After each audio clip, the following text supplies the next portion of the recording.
போன பாட்டு நம்ம எதில் பார்த்தோம்? 3 தங்கச்சிகளும் எங்கள் அக்கா வெளியே வந்தா அன்னைக்கு இருக்கடா உனக்கு துர்காஷ்டமின்னு சொல்கிறாங்க. அது மட்டும் இல்லாமல் நம்மளுடைய அமைச்சரான குல்தீப் நீங்கள் இந்த கட்டிலேருந்து வெளியே வரவே முடியாதுன்னு சொல்கிறார். 3 பேரும் ஒரு கத்துனதும் அவன் வெளியே வந்து விடுறான்.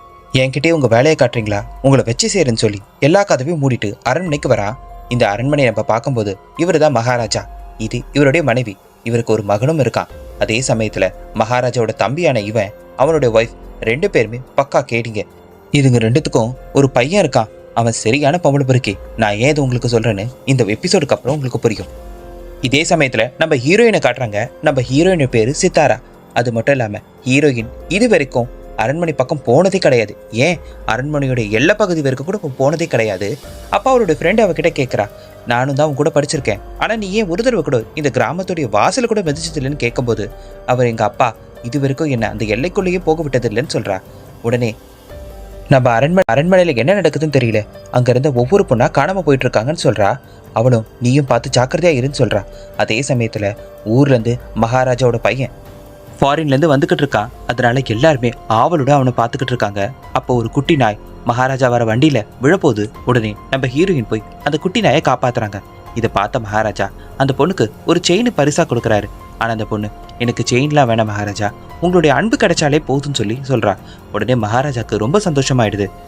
இன்னொரு பக்கம் நம்மளுடைய அமைச்சர் குல்தீப் நம்மளுடைய சேனாதிபதியை பார்த்து திரும்பவும் கூட்டிகிட்டு வரலான்னு போகிறாரு. யாருடான்னு பார்த்தா நம்ம ஹீரோயினோட அப்பா. அவரை நம்ம அரண்மனையை காப்பாற்றுறதுக்காக நீ திரும்பவும் அங்கே வந்தாகணும்னு சொல்லும்போது அவருடைய முகமும் மாறுது. உடனே அவர் நான் வரமாட்டேன்னு சொன்னதும் குல்தீப் நீ தயவு செஞ்சு வந்தாதான் மகாராஜாவோட உயிரை நீ காப்பாற்ற முடியும்னு சொல்கிறாரு. இதை கேட்ட அவர் என் மகாராஜாவுக்காக நான் என்ன வேணாலும் செய்வேன், திரும்பவும் அந்த கிராமத்துக்கு நான் வருவேன்னு சொல்கிறாரு.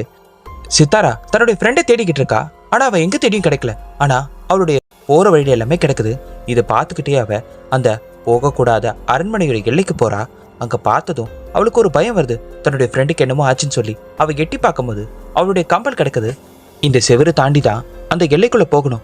சரி, நம்ம ஃப்ரெண்டை காப்பாற்றுறதுக்காக நம்ம அந்த செவரு தாண்டுவோம்னு சொல்லி இது நாள் வரைக்கும் அவங்க அப்பா பேச்சை தட்டாமல் இருந்த அவ முதல் முறையாக அந்த செவுத்தை தாண்டி எகிரி குதிக்கிறா. அப்போ அவளுடைய பாதம் பட்டதும் அந்த அரண்மனையே ஒரு ஆட்டம் காட்டுது.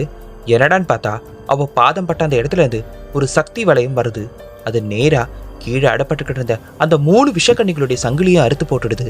அது மட்டும் இல்லைங்க, இத்தனை வருஷமா கல்லா மாறி இருந்த இந்த விஷக்கண்ணிகளுடைய அக்காவான பிருந்தாவுடைய சிலையும் உடைஞ்சு அதுலேருந்து அவள் வெளியே வரா. இதுக்கப்புறமா தான் கேமே ஸ்டார்ட் ஆக போகுது. இவ என்னென்னலாம் செய்ய போறான்னு பாருங்க. நம்ம சேனலை மறக்காம லைக் அண்ட் சப்ஸ்கிரைப் பண்ணுங்க. தேங்க்யூ.